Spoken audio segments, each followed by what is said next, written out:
Raquel, back on the program. Second time here. You joined me, a month or two ago. And it's been a busy day. It's been a busy, full week in MMA news. I mean, apart from that, what have you been up to lately? A lot of school stuff, the college Same. deadlines.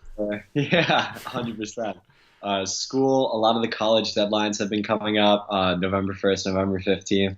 So I've been doing a lot of college essays, a lot of stress, but we're getting through that, and now we're moving back to the real thing, MMA. Yeah, I mean, you're worried about college. I've got the week off of college. It's the first time I've had reading week at the University of New Brunswick in the winter, or I guess the fall term. So get a week off. That's nice, but there's a lot of project work to do. I think there's one accounting project, 20 hours required for it. So I'm looking forward to doing it. I haven't done it yet, and don't let the professors know that. But like I said, a lot of MMA news. It was announced late, if you want to call it late last week, early this week. RIZIN 14. All of a sudden, according to Babalu Jack on Twitter, it had sold out just like that. You had tension. Nasukawa, he was supposed to be taking on Floyd Mayweather, and now all of a sudden this afternoon, somehow wires got crossed. I mean, what do you make of that? Well, I was freaking out on Twitter and in person when that news broke. It was blockbuster news. For Floyd Mayweather, arguably the greatest boxer and certainly the greatest showman to ever grace the boxing ring in terms of pure pay-per-view numbers, to go over to RIZIN and challenge Tenshin Nasukawa, who's one of the most prestigious and phenom type prospects in the world, was something to behold. And ultimately, it doesn't look like that's the way that things are going to go down. Floyd had his Instagram post where he essentially said that RIZIN duped him at the press conference. They said that it was an unnamed opponent and it was going to be in front of a small crowd of wealthy fans. Nothing like this mega event that they turned it out to be. We obviously don't know the full story, but it looks like two very contrasting tales of what happened. We've seen a lot of things fizzle over the last 24 hours, 48 hours in totally different organizations. But that was one that, first of all, caught me by surprise. I mean, Nasukawa, if you follow global, MMA, kickboxing, boxing, what have you, he just took on Horiguchi, who's, I wouldn't say a phenom just based on his age, but right now, he's almost unstoppable at his own weight class, and they had a kickboxing match. Obviously, Nasukawa ended up winning. So, yeah, to move on to fight Floyd Mayweather, I mean, I watched a video. I mean, RIZIN, they were right on the PR train. There were videos of Mayweather-Nasukawa. There were videos for fans that had maybe never even heard of RIZIN before. So I thought, I haven't seen this video. I'll watch this video. It was about 9 minutes long. It was from a year or two ago. And they showed Nasukawa behind the scenes. It was one of the fighters that they focused on. And it was either his father or his coach. And the man said that he's going to be the top boxer, the top kickboxer, and the top MMA fighter in all of the weight classes. So when I saw that, I thought, oh man, I mean, I know who Nasukawa is as a kickboxer. But for him to say that about boxing, this would be a tough test. Yeah, I think while they may have aspirations of going to boxing, kickboxing, MMA, and he's very accomplished already in both kickboxing and MMA, boxing Floyd Mayweather is a lofty peak for anyone. And we saw that with Conor McGregor, who is unquestionably one of the best strikers in MMA, and he faltered in the ring with Mayweather. So I'm not sure that this was in Tenshin Nasukawa's favor in a pure boxing match, but that's what made it so special. We didn't know what the rule set would be, if kicks would be allowed, if back fists would be allowed, if Superman punches would be allowed. I actually saw an interesting interaction between Israel Adesanya and a Twitter user, Jack Slack. They were talking about if jumping punches would be allowed, and Adesanya said in two of his professional boxing bouts he had done it, and in one, both he said he rocked the opponent. In one, the referee let it slide, and in the second, he said you can't leave your feet for a punch. Yeah. So I was interested in that, whether the rule set would be, but ultimately now it looks like the rule set won't matter because there won't be a match. So it erupted on Instagram first, then on Twitter. And, for me, and I know a lot of MMA media, that's typically where you go first is Twitter. Now, I know you've made the move. Nolan King's made the move. I made the move to Instagram, saw it from Floyd's side. Chael Sonnen put out a video, said that this waters down Floyd Mayweather's brand. Do you think Floyd might be past the point of no return? I mean, he kind of cried wolf a little bit. Manny Pacquiao also tweeted out a couple of emojis. I mean, what do you think's coming up for Floyd Mayweather? Well, I think for Floyd Mayweather, the name of the game is the name. It's Floyd Mayweather. It's bringing his name to the forefront, putting himself in the spotlight, making headlines. And that's what he's done in the ring, outside the ring, and even when he's not going to compete in the ring, with tension, with Manny Pacquiao for all those years, with Conor McGregor up until the fight was made, with Khabib Nurmagomedov most recently. He's a master of drawing attention to himself without actually doing anything. So I'm not sure that I would say this ruins Floyd Mayweather's brand or diminishes his name, because it may very well be a business misunderstanding or a miscommunication.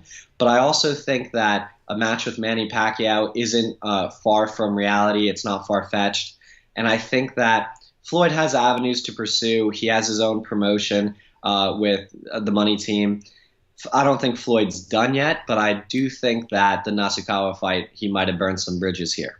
And it's a damn shame. And the way that I looked at it, I was surprised at first because, I mean, Nasukawa, we know how good he is, 20-year-old phenom. And then you kind of think about it, well, Floyd Mayweather has all sorts of different business interests in Japan, and he's expressed an interest to grow his brand there. He has gyms and different things, partnerships. So yeah, this definitely looks bad on somebody. Now, for RIZIN 14, we said Babalu Jack pointed it out, among others, that the event sold out pretty quickly. What are fans of RIZIN going to do? I think if you bought one of those tickets, you're scratching your head. You're thinking, well, what did I just pay for? Because we don't know much about the event.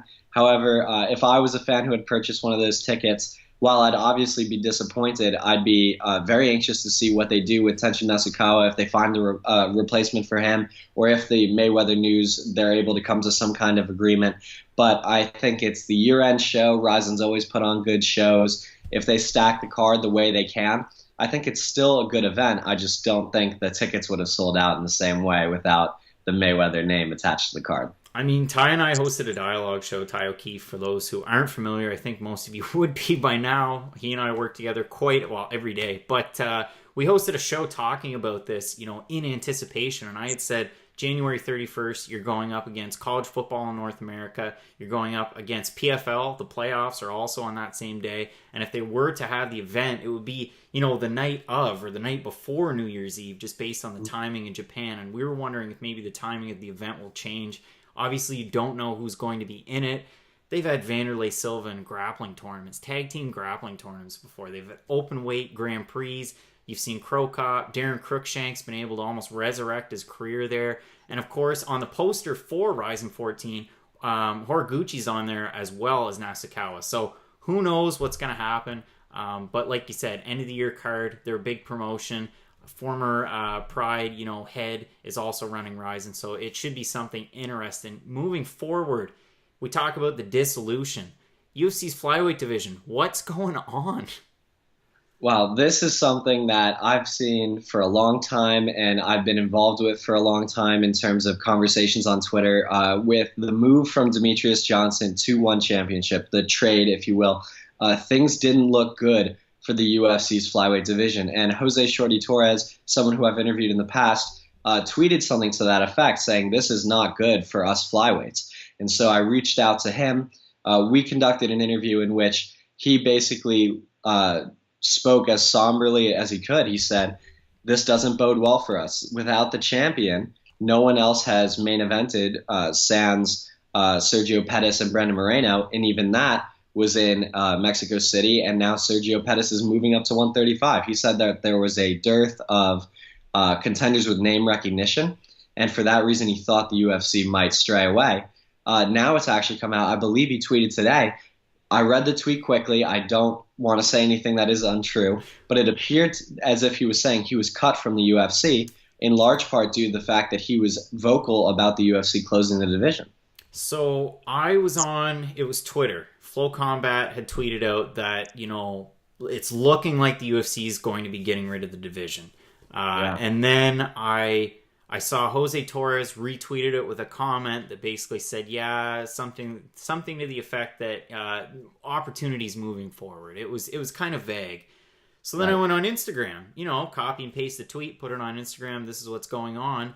And at the same time, I went to type in Jose Shorty Torres. I clicked on his profile, and 29 seconds before that, he posted video. And it was to the effect of, yeah, I'm out of the UFC. Hopefully, somebody will sign me. If there's anybody looking to sign, I'm available. And it's looking like the UFC's flyweight division's kind of dissolving as we speak. So it kind of adds itself to UFC Denver this weekend. I mean, Benavidez, Borg, that fight's off. DJ's gone. Sergio Pettis moving up. Henry Cejudo looking to move up. And, I mean, right now, the way that they're talking is they're going to allow certain flyweights to move up to bantamweight, and the rest, you're gone.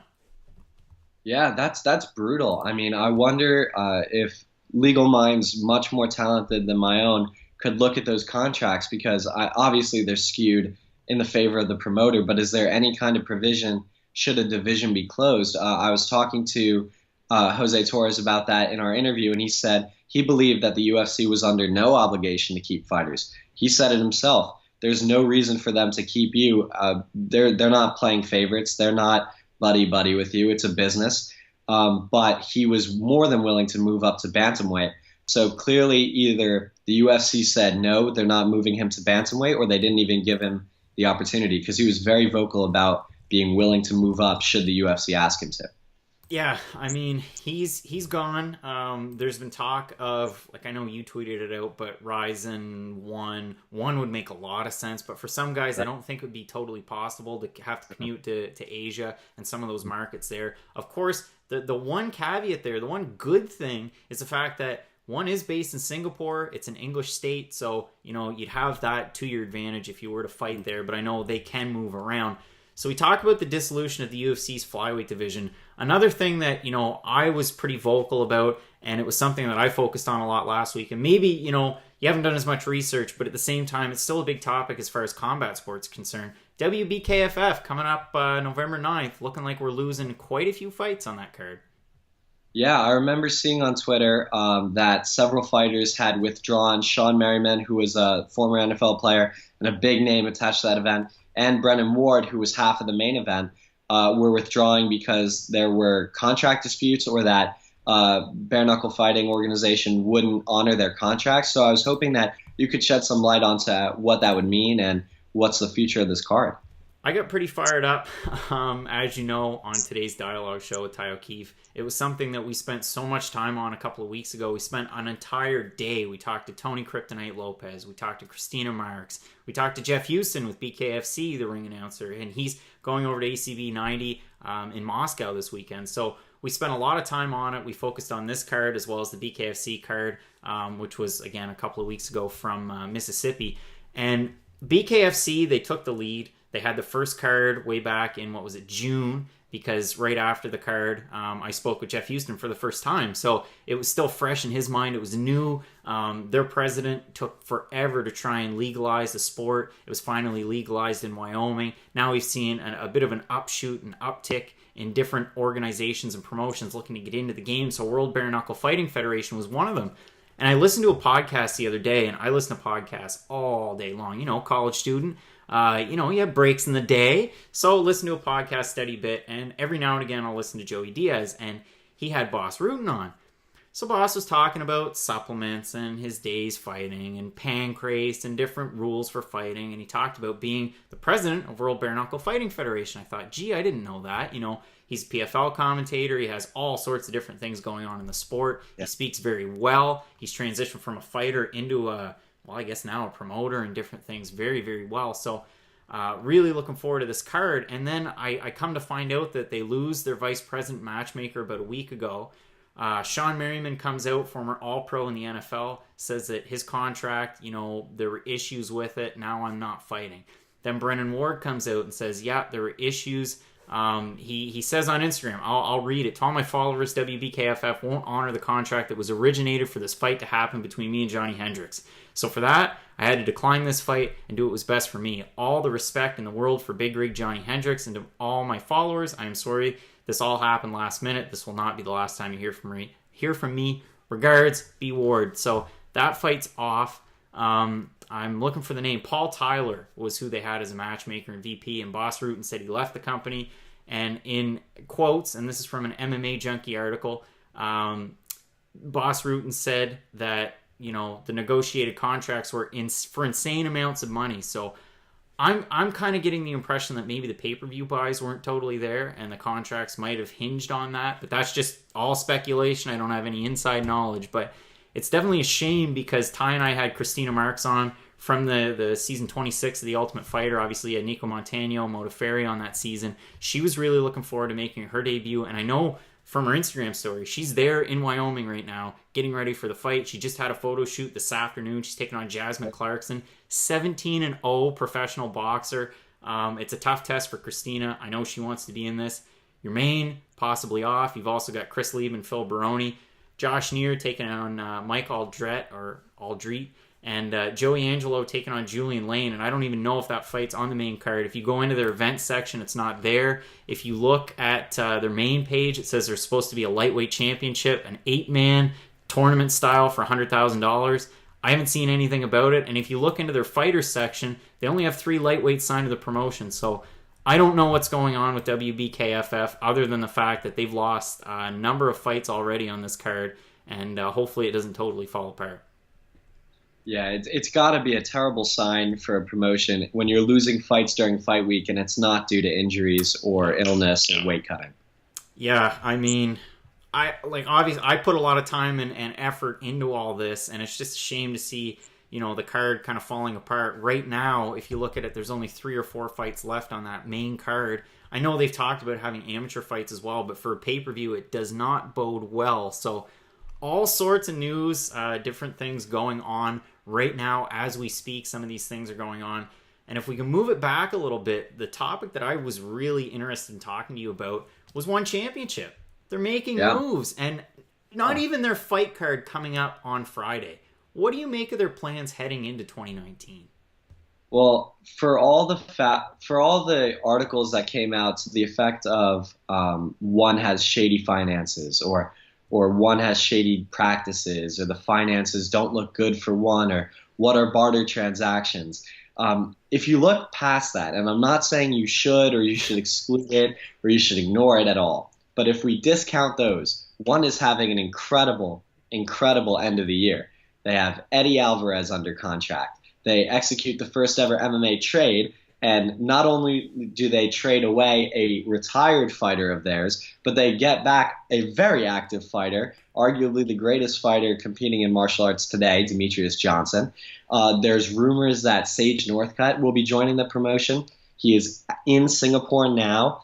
Chatri, the head and chairman of One Championship, has referenced Northcutt in his Facebook posts. So if they get Sage Northcutt, that's 3 UFC fighters to the promotion within the span of a few weeks, within the span of a few months.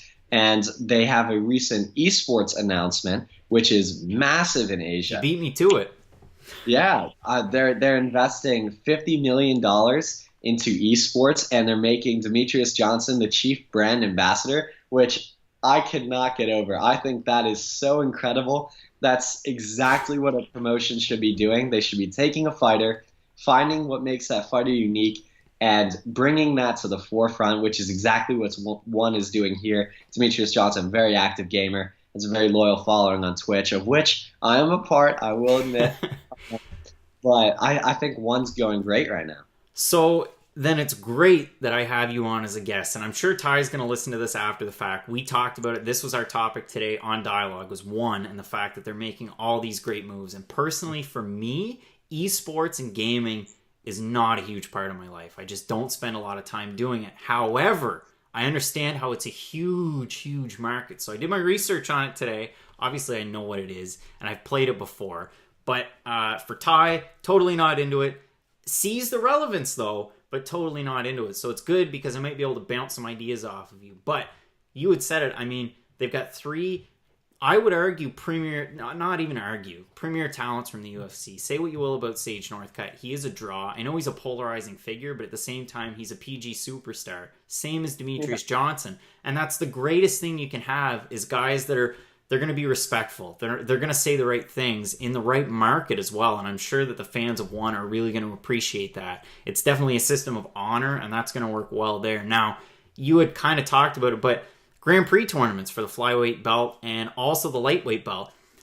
What's going to happen to Jehe Eustaquio, who's the champ for flyweight? Is he just going to hop into the tournament kind of like Rory McDonald in Bellator? Is that what you would think? That's what I would assume. He's listed as one of the participants in several of the tweets I've seen profiling the Grand Prix.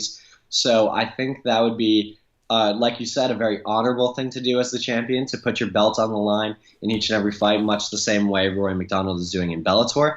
And it's actually, I made this connection just now. I'm sorry if it's scatterbrained, but if the UFC is closing down the flyweight division and flyweights are now without jobs and one championship is running a Grand Prix for flyweights, could we see a match made in heaven? Possibly. The only thing I'm thinking of is where that commute, you know what, I would assume one, they're going to fly, the fighter and a couple of their corners, so it's probably a good deal, and I'm sure they take care of the fighters quite well. I mean, you see Sage Northcutt just laid out in his little pod there, getting a nap, and Eddie Alvarez too. So, yeah, I think they're going to treat these guys quite well. Hopefully that works out. I haven't seen anything, announced and officially set in stone with names. However, I did see a couple of the videos, or the one in particular that showed flyweight and lightweight, Alvarez, Demetrius Johnson, and then a few of the fighters in one.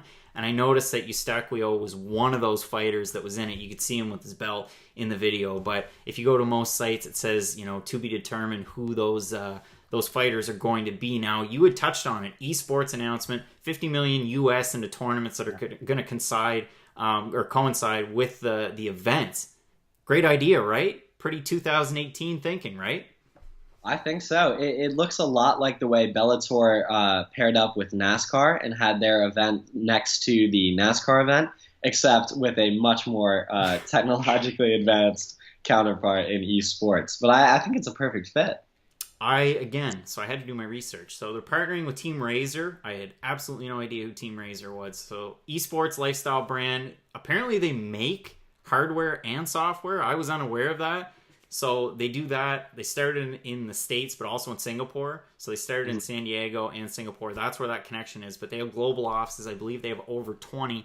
And I wanted to relate this when I was talking to Ty with, average regular sports and esports and MMA. So this kind of reminded me, back in 2016, I got this idea in my head that I was going to get into drone racing. I was so into it. Everybody, all the same drones. You talk about Florida, Stephen Ross, owner of the Miami Dolphins, he invested $1 million into drone racing, and they were going to race around Sun Life Stadium. That kind of fizzled out a bit. But esports is definitely here to stay. I actually read something today, the Esports Observer. Today, this came out, this article. Epic Games just raised $1.25 billion. They're obviously the ones in charge of Fortnite. I mean, the money's there, right?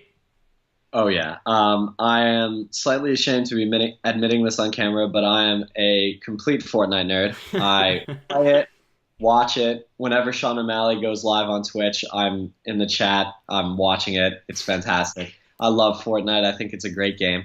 To that effect, the Fortnite streams on Twitch show a live viewer count. And Ninja, who, even if you're not familiar with esports, he's a name that's kind of come into the main.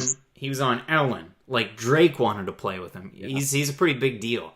Yeah, Ariel Helwani did an interview with him. Yeah, he did. Again. But he averages somewhere between 60 and 100,000 viewers on his stream alone every time he logs in. So if that's what you can get from one individual, what can you get from an entire fight promotion?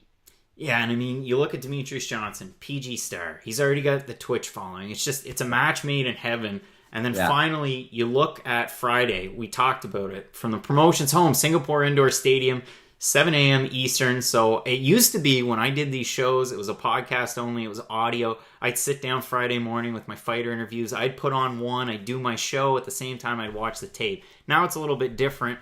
And of course, with Friday's card, we lost a super fight. Angela Lee was supposed to be on there. Obviously withdrew due to a back injury. She's supposed to take on Zhang Jingyang. She's a big deal, great stand-up, great all-around game. I've watched her fight quite a few times. But the one thing about one, and I'll let you take it from here, but mixture of MMA, Muay Thai, and kickboxing. So there's something for everyone with these cards. There's definitely something for everyone with the fights that they promote, in the sense that they've got their kickboxing, they've got their Muay Thai, they've got their MMA.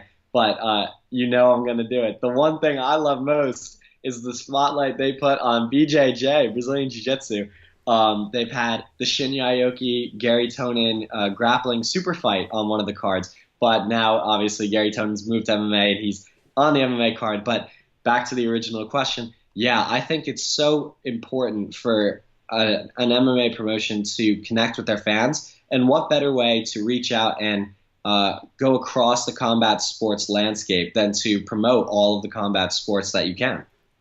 We've seen it with other promotions, and this has kind of been a sticking point. I came out with an article yesterday, and this was even before one had the announcement of Grand Prix and esports and all that. And I said, what's the UFC going to do to catch up? Because KSW has fights with extreme bodybuilders. You look at the signing they made with Martin Ford, huge guy. You look at Popek Monster, former Polish rapper, also on Dancing with the Stars. They're bringing in superstars from outside of just MMA to entertain fans. One makes big signings. At the time, yesterday, Floyd Mayweather was still fresh, and Nasukawa, that fight was going to happen. So lots of stuff going on, and now the UFC's dissolving divisions. No word of Grand Prix. We're still in the old pay-per-view model, moving to ESPN. Dates haven't totally been announced. I know they announced the first quarter the other day, but there's a lot of question marks up in the air with the UFC. But one's a great example of a promotion that's doing some great stuff. So you're a BJJ guy, and I'll set you up again. The last prelim, and they're free on Facebook and Twitter, you got Gary Tonin in that fight. What can fans expect from a guy like Gary Tonin? Well, the biggest knock on jiu-jitsu is that it's not exciting by itself, that watching a pure jiu-jitsu match isn't exciting. And while I staunchly disagree with that point, I can accept that, yes, to some, it may not be the most entertaining. That's not the case with Gary Tonin. He's a no-gi superstar. He's an incredibly explosive and dynamic wrestler. He's got all kinds of leg locks that he can get you with from any direction, but he's more versatile than that, which you might think is impossible. He's also got an incredible back control game, great chokes, great arm bars. He's just an all-around fantastic jiu-jitsu player. He's so explosive. And if you listen to him talk, he's such a cerebral fighter. Even with his tweets. Yeah, even with his tweets. I mean, he puts some stuff out there when he's not talking about Five Guys that just makes me sit and think about life for a minute. But he's such a cerebral guy that when you combine that kind of athletic explosiveness and that technical mastery, he's a sight to behold. Special guy, 2-0 so far in MMA in both those fights in 2018. One of them was a TKO, if I'm not mistaken. Yeah. And I mean, he's got to be favored to win this fight. Again, featured prelim. They put a lot of stock into him, and I like him. Yeah, he's a smart guy. And some of those tweets, man, they make you sit there and you ponder life for a second. I'm also really looking forward to, and if you haven't seen it, Giorgio the Dr. Petrozayan. I watched a video on one's YouTube page today, and I learned a lot. I knew who he was from Bellator, K1, Glory, one of the biggest pro kickboxing stars in the world. 88 2-2 record total, and I knew he was a kickboxing guy, but he started out Muay Thai, didn't enjoy it, decided to get into kickboxing, and he's taking on a man, and I sit here and I think about pronunciation all day. And you look at some of these fighters on the one cards, and they have their gym in their name. So Sorgra Petchindi Academy, and that's who he's taking on. So I had to do obviously some more research. So Mr. Academy, he's a Muay Thai guy. He's coming into kickboxing. He's 25 years old. If you look at Petrozayan, he's 32, I believe. One of the most accomplished kickboxers in that weight class of all time. And the young Muay Thai fighter, he's moving over. And he also said, I haven't really game planned for this fight. And he's taken on one of the best ever. Yeah, I think that might be slightly short-sighted. But again, if Mr. Academy comes out here and starches Petrosian, I would like to take that back. Yeah, that's a rough one. And you know what's interesting while we're on the topic? So 2 weeks ago, UFC Moncton, that was one of the questions that I like to ask fighters that come on this show. I like to know, how do you game plan? Who do you bring in? Who are some of the training partners you work with to try and plan for an opponent? And one of the questions I asked to Artem Lobov was, you're taking on a guy like Michael Johnson. You were originally slated to take on Takugov. Do you game plan differently for different fighters? And he laughed at me and said, no, game plan's always the same. So good to know. Artem Lobov told me that, one of the greatest of all time, and I'll take that in stride and learn from that going forward. But maybe you don't need a game plan to take on one of the best in the world. Moving forward from that fight, co-main, you've got Angela Lee's brother, Christian Lee, challenged Martin Yen earlier this year. Didn't win the title there. Did you watch the fight against Edward Kelly? I did not. He picked up Edward Kelly. He was beating him. Suplex, and it was an illegal suplex because he dropped him on his head. So he lost that fight. 2-fight losing streak. Moving to catchweight at 160, taking on UFC vet Kazuki Tokidome. He's also on a 2-fight losing streak, so we have that to look forward to. And then in the main event, you've got a real BJJ guy. You've got two guys that have fought each other before. I mean, how excited are you for this main event? I think this is the epitome of true martial arts. This is exactly what one is looking for. You have two men with nations behind them, two of the greatest all-around martial artists in their division, two guys who have fought each other and it's been nothing but respect, and two guys who have recently defeated dual champion Martin Nguyen. So I think that's such a fight that true MMA fans can get behind that I have goosebumps. I mean, you look at these two guys, 21 finishes between them. Fernandez on a 14-fight winning streak back to 2011. Bellingham, 6-fight win streak. They both beat Nguyen. Yeah, it's a great fight. And even with Lee off the card, Angela Lee, this is a great main event to have and something that fight fans are going to have to watch. Now, I'll just lob you up another EFIS pitch and throw you an easy one. We've got ACB 90. ACB's coming back. You and I have talked about ACB before. The last time you were on the show, we made a focus, and it was a talking point. Marcin Held fighting at ACB 90. What can fans expect from a guy like Marcin Held that might not have had the success they expected in the UFC? Yeah, Marcin Held huge in Bellator. Everyone thought he was going to be the next big thing in the UFC. But there was a kind of parallel situation to Hector Lombard. When he crossed over and stepped into the octagon, things didn't go his way. He was caught with a knee going in for an Imanari roll, and that was a vicious knockout. That will forever be attached to his name, unfortunately for him. But Marcin Held is a fantastic grappler. Like Gary Tonin, he's very, very, very technically sound when it comes to the leg lock game. He's been a standout at recent Quintet events as part of Team Polaris. Even though they don't allow many leg locks, they still do allow knee bars, and he's been able to adapt his game there. So if Marcin Held gets a hold of your leg, I'm sorry, but you might have some significant damage done to it. I love watching Marcin Held fight. If you go way, way back, obviously I didn't go to it, but I believe it was Bellator 93. It was one of the Bellator events that was held close to New Brunswick in Maine. Marcin Held was on that card, and I know it's 93 because you also had MVP on that card. It was one that they co-promoted with NEF. So yeah, really looking forward to that Marcin Held fight. And again, you talked about it with Polaris. He took on a guy that I interviewed a couple of weeks ago, and Chris Fishgold too. And Fishgold pretty much admitted I didn't train as hard as I should have for that fight, and Marcin Held beat me to the punch there. That was a fantastic match too. I actually watched that in an airport. Yeah. I mean, you're the BJJ guy, so I threw you some easy ones. We're not going to spend a whole lot of time focusing on UFC Denver. Let the cat out of the bag. Hopefully, we're going to be having a conversation on Friday, dialogue event. Mini-series on the UFC's 25th anniversary, and I'm on the UFC's website. We've got all these beautiful 25th anniversary shirts. We've got the Denver card here. We're going to talk about that too. What are some of the matchups just off the top of your head that you're really excited for on this card? Because I know, and even on the UFC's website right now, Borg and Benavidez is totally off, but I think there's stars that could be in the making on this card. Yeah, there really are. I mean, Flow Combat put out a piece today where they were essentially saying, this is the prospect hub. This is the haven and the heaven for anyone who's interested in prospects. And they listed all the guys who had competed previously on Flow Combat. I thought that was great. But there's some great fights. I think the Beneil Dariush fight versus Thiago Moises is a very slept-on fight. Beneil Dariush has had a very rough go of late. He had the knee knockout to Edson Barboza. He had the draw with Evan Dunham. And he was upset in shocking fashion against Alexander Hernandez in his most recent fight. So that's 3 straight fights without a win for Beneil Dariush. But we know he's a top talent. So he's looking to get back on track here. And then Thiago Moises is, I believe he was an LFA fighter. He won significantly throughout his time in LFA. His lone loss was to Robert Watley, who we know is no joke in his own right.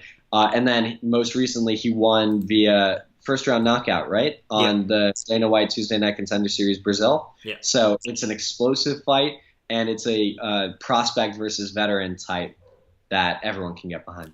I think that's going to be great. I mean, we talk about the easier ones to predict. Well, not necessarily to predict, but the easier ones to talk about. Korean Zombie, Yair Rodriguez. That's a fun fight. I mean, anytime Korean Zombie fights, you have to watch it. Yair Rodriguez, is he in the UFC? Is he in Combat Americas? What's going on? Well, he's here again. He's ranked 15th, so we get him in a main event. Bit of a late replacement for Frankie Edgar on that. And then in the co-main, now, I have to ask you this because I don't personally know. The pictures of Donald Cerrone and Mike Perry today on Twitter, did that happen today or were those old pictures? If you're referring to the press conference where they're like, we're going to put on... No, there was a picture where they were standing next to each other. Perry had sunglasses on and a ball cap, and Cerrone was dressed up. But I kind of figured there's no way they took that picture before this fight because those guys don't seem to like each other. Yeah, in the lead up to this fight, there hasn't been any camaraderie. But if there was, that'd be good for Cerrone. He typically fights better when he's comfortable. Yeah, he did that against Yancy Medeiros, so that was kind of an awkward fight. I guess there's two.